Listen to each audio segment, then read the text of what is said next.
नमस्कार friends, RS ज्ञान YouTube channel में आपका हार्दिक स्वागत है। जैसे कि आप देख रहे हैं कंप्यूटर स्क्रीन पर department of medical health and family welfare UP, यहाँ पर लगभग 2253 के समथिंग सीट्स अवेलेबल हैं, जिसके लिए आप आवेदन कर सकते हैं। जीएनएम प्रशिक्षण हेतु पंजीकरण कर सकते हैं। एएनएम ट्रेनिंग रजिस्ट्रेशन हेतु प्रशिक्षण हेतु पंजीकरण कर सकते हैं। जीएनएम के लिए आपको 12th में साइंस चाहिए और एएनएम के लिए फीमेल कैंडिडेट केवल अवेलेबल हैं, अप्लाई कर सकते हैं, जिनके लिए केवल 12th पास होना अनिवार्य है। तो यहाँ पर हम फॉर्म को रजिस्ट्रेशन स्टार्ट करते हैं step by step. Please video को पूरा देखें, जिससे कि कोई प्रॉब्लम्स फॉर्म फिल करने में आपको ना हो। तो हमने यहाँ जैसे जीएनएम ले लिया और जीएनएम के बाद प्रोसीड करेंगे। जैसे जैसे हम जीएनएम का प्रोसेस करेंगे वैसे ही वैसे आप यदि एएनएम का फॉर्म फिल करना चाहते हैं, फीमेल कैंडिडेट हैं, तो आप इस वीडियो के माध्यम से पूरा फॉर्म अपना आप फिल कर सकते हैं। कोई समस्या लग रही तो आप कमेंट बॉक्स में कमेंट लिख सकते हैं। तो चलिए वीडियो को स्टार्ट करते हैं। तो हमने यहाँ जीएनएम को सिलेक्ट किया है। सबसे पहले हम प्रोसीड बटन पर क्लिक करेंगे। जैसे ही प्रोसीड करते तो हमारे सामने इस प्रकार का पेज आता है, जहां पर जीएनएम अथवा एएनएम जिसके लिए भी आवेदन कर रहे हैं डिटेल इस प्रकार से ओपन होगी। आप यहां पर नोटिफिकेशन रीड कर सकते हैं, फॉर्म को अप्लाई कर सकते हैं, दोबारा से लॉगिन कर सकते हैं, रिप्रिंट कर सकते हैं। पेमेंट फेल्ड हो गया है, कट गया है, तो फिर से आप इसे लॉगिन कर सकते हैं। तो यहाँ लिखा हुआ अपना आवेदन पत्र पूर्ण करें। किसी भी स्थिति में आप यहाँ से लॉगिन करके फॉर्म की स्थिति को जान सकते हैं। तो सबसे पहले तो यहाँ पर नोटिफिकेशन को रीड कर लीजिएगा। उसके बाद आवेदन पत्र के लिए ऑनलाइन रजिस्ट्रेशन पंजीकरण शुरू करें, यहाँ पर क्लिक कर दीजिएगा।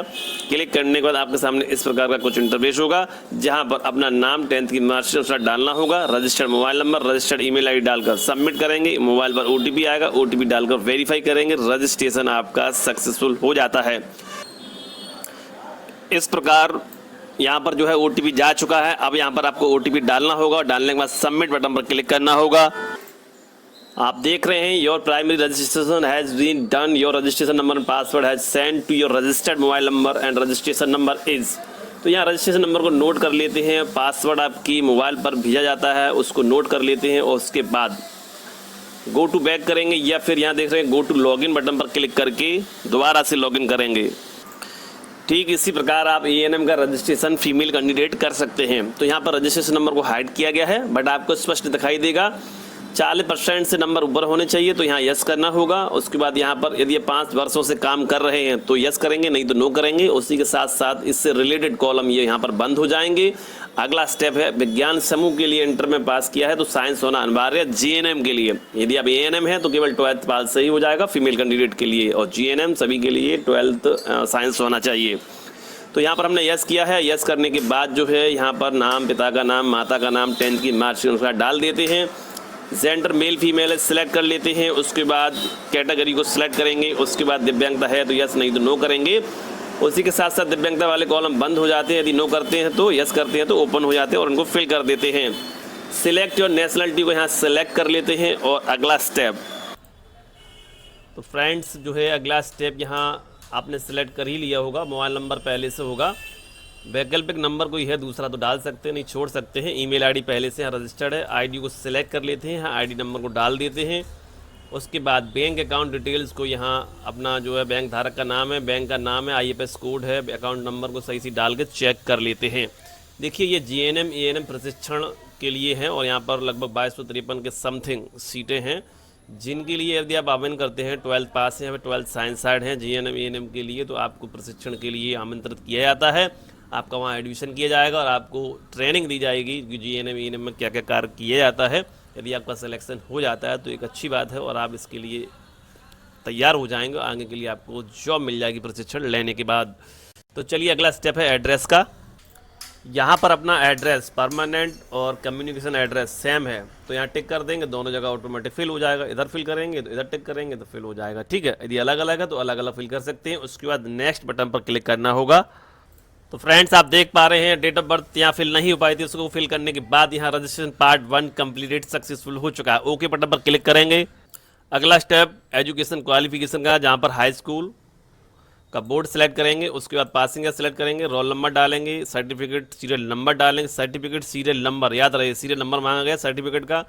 मार्कशीट सीरियल नंबर, मार्कशीट का सीरियल नंबर यहाँ डालना है और परसेंटेज में जो है टोटल मार्क्स, उसके बाद यहाँ पर नंबर डालने हैं।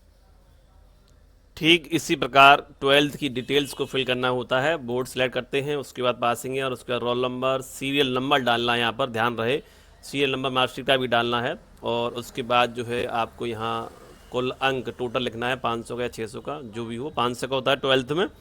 उसके बाद ऑप्टेंड मार्क यहाँ लिख देंगे, परसेंटेज अपने आप यहाँ पर आ जाता है। हस्ताक्षर के साथ फ़ोटो अपलोड करें, तो यहाँ पर देख सकते हैं फ़ोटो के साथ ही एक वाइट पेपर लीजिए, फ़ोटो को चिपका लीजिए, उसके नीचे साइन कर लीजिए, स्कैन कर लीजिए। यहाँ साइज़ दिया गया है, फ़ोटो साइज़ 100 KB से कम होनी चाहिए तथा ऊंचाई जो चौड़ाई है वो 70x37 पिक्सल की होनी चाहिए। यदि आप थोड़ा बहुत फॉर्मेट में अंतर है, फ़ोटो अपलोड हो जाती है, बट ज़्यादा बिग नहीं होना चाहिए, ज़्यादा स्मॉल नहीं होना चाहिए, आपका फ़ोटो चल जाता है। और याद रहे कि लास्ट डेट में यदि काम कर रहे हैं तो हो सकता है कि आपको फॉर्म फिल करने में परेशानी आ जाए, इससे समय से पहले फिल करें। पेमेंट कट गया है, फेलर हो गई है, दोबारा से लॉगिन कर रहे हैं, फिर से पेमेंट के लिए ऑप्शन आ रहा है, 24 से 48 घंटे का वेट करें, दोबारा से प्रयास करें, समाधान अवश्य होगा। हेल्पलाइन नंबर, ईमेल आईडी का ज़रूर उपयोग करें और लास्ट टाइम का वेट ना करें। तो फ्रेंड्स, यहाँ पर जो है फ़ोटो सिग्नेचर को अपलोड कर लिया गया है। जब भी आप इसे सिलेक्ट करते हैं तो उसके बाद जब आप नेक्स्ट करेंगे, रजिस्ट्रेशन जब सक्सेसफुल आपके यहाँ दिखा देता है, फिर आप जब आप बैक करके देखते हैं तो यहाँ पर फ़ोटो सिग्नेचर आपको अपलोड दिखाई देता है या फिर आपको प्रीव्यू में दिखाई देगा। ओके फ्रेंड्स, तो हमने जैसे ही नेक्स्ट किया वैसे यहाँ लिख कर आ गया registration part second uploaded successfully. तो ओके कर दीजिए। ओके करने के बाद आप अगले स्टेप पर पहुँचेंगे, फिर वहाँ से इस बैक बटन से जब आप बैक आएंगे तो यहाँ पर फ़ोटो सिग्नेचर आपको दिख जाएगा। ठीक है, यदि एक्सेप्टेड होगा तभी वो स्टेप आगे बढ़ेगा और यहाँ जो रजिस्ट्रेशन पार्ट 2 अपलोडेड सक्सेसफुली है ये तभी लिख कर आएगा। ओके, तो यहाँ पर ओके कर देंगे।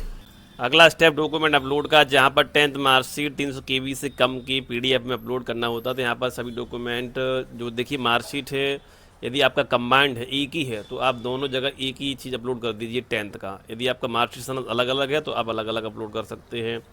12th का मार्कशीट हमने अपलोड किया है। उसके बाद SC ST OBC का जाति प्रमाण पत्र जो है 1/8/21 या उसके बाद निर्गत हो। ठीक है, तो यहाँ पर जो लास्ट डेट कैटेगरी सर्टिफिकेट है वो कैसे डालेंगे, तो यहाँ केवल 24 ही दिया गया है और यहाँ पर देखिए ये महीने दिए गए हैं। तो यहाँ पर जैसे 1/8/21 से मांगा है तो 1/8/24 को आपका 3 साल पूरा हो जाता है, तो यहाँ 1/8/24 यहाँ पर सिलेक्ट कर लेता है। ठीक है, ऐसे ही EWS का यहाँ दिया गया है। डोमिसाइल को सिलेक्ट करेंगे, उसके बाद यहाँ भूतपूर्व सैनिक हैं तो आप यहाँ डॉक्यूमेंट अपलोड करेंगे, अदरवाइज फिजिकल विकलांगता वगैरह। और ये 5 वर्ष का जो कर्मचारी वाला सिस्टम है, यदि आपने यस किया तो यहाँ डॉक्यूमेंट अपलोड करना होगा, नो किया तो नहीं करना होगा। ऐसे ही यहाँ पर यदि आपने यस किया है वही 5 इयर्स कर्मचारी के लिए तो ही स्टेट मेडिकल फैकल्टी वाला सर्टिफिकेट डाउनलोड करना है, अदरवाइज नहीं करना है।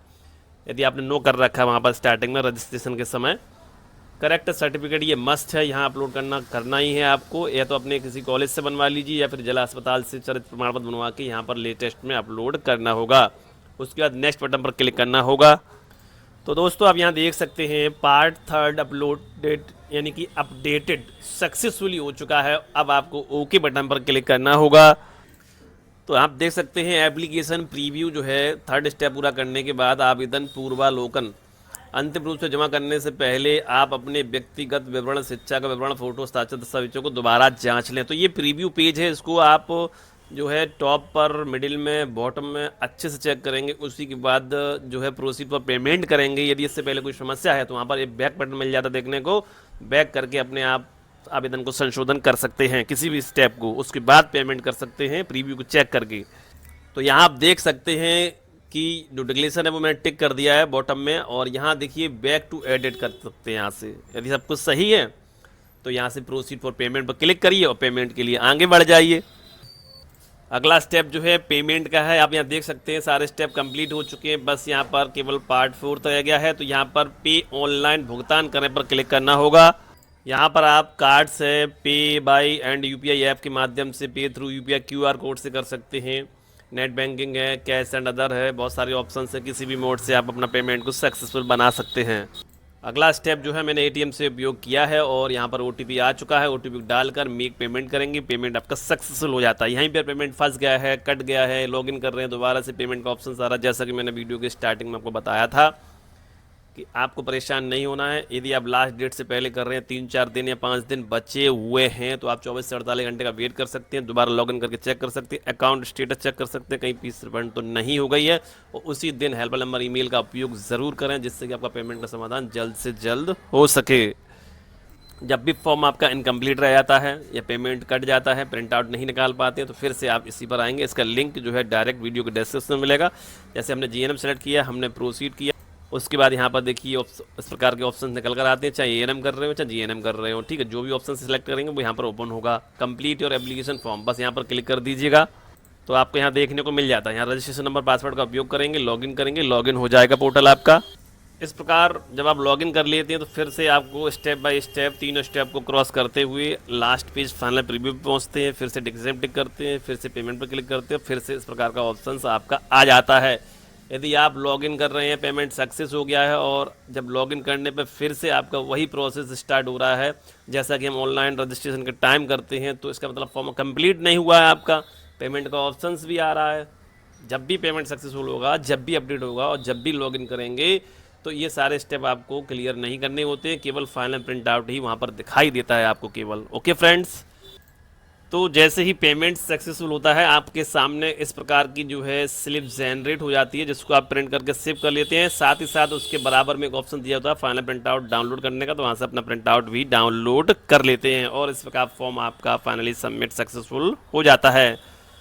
इस प्रकार फाइनल प्रिंट आउट जनरेट हो जाता है, जिसको आप प्रिंट करके अपने पास सुरक्षित रख लेते हैं। तो फ्रेंड्स, वीडियो आपको कैसा लगा, अपडेट आपको कैसी लगी? यदि वीडियो पसंद आया है तो लाइक सब्सक्राइब करें, समस्या के लिए कमेंट करें।